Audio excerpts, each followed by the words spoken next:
PMC केवी code D की छात्राएं आज एक कथा लेकर उपस्थित हैं, जिस कथा के मूल में है करुणा। कथा पिया के परदेश जाने से जन्म लेती है। तब भोजपुरी के शेक्सपियर कहे जाने वाले भिखारी ठाकुर की लेखनी लिखने को बाध्य हो जाती है। आजकल के इस दौर में विदेशिया विधा लुप्त सी हो गई है, क्योंकि संचार के विभिन्न माध्यमों ने ऐसी भावनाओं को गर्भ में पल रहे शिशु के समान मार दिया है। उसी परंपरा की याद में प्रस्तुत है ये कथा। ये कथा तब की है जब संचार का माध्यम पत्र हुआ करता था, न कि यह आधुनिक साधन। चैत का महीना, ग्रीष्म ऋतु के स्वागत में सभी उत्साहित थे, किंतु एक पत्नी अपने पिया के परदेश जाने की सूचना पाकर वियोग के भय से व्यथित होती रही। मैं जा रहा हूँ, उसने कहा। मैंने उत्तर दिया, जाओ, यह जानते हुए कि जाना हिंदी की सबसे खौफनाक क्रिया है। सुनो, परदेश में मन ना लगाना।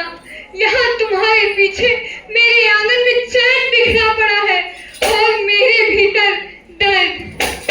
क्या करूं, किससे कहूं, कैसे कहूं, कैसे कहूं मैं दर्दिया हो रामा, पिया परदेस गए।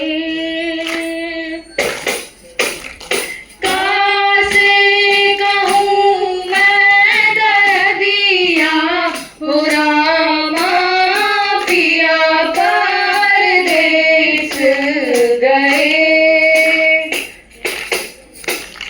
16 श्रृंगार कई के अंगना में ठाढ़ी, 16 श्रृंगार कई के अंगना में ठाढ़ी, सिसके अटरिया कुहू के कोयलिया, सिसके अटरिया कुहू के कोयलिया, पतियों न भेजे रामा।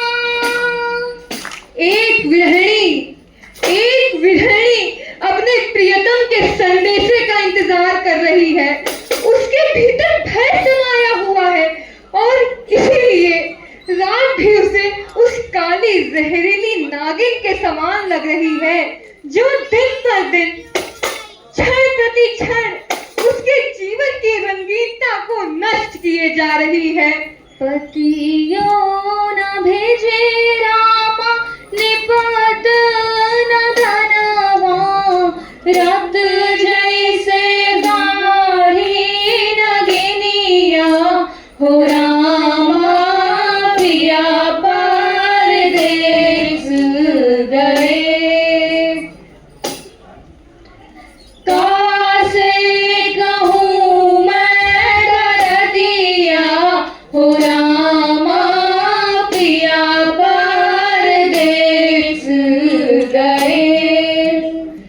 पीड़ा पीड़ा मन की गत कहूं, शब्द न सूझे कोई, प्रीतम सुधिमा मन दुखी, चुपके रोए।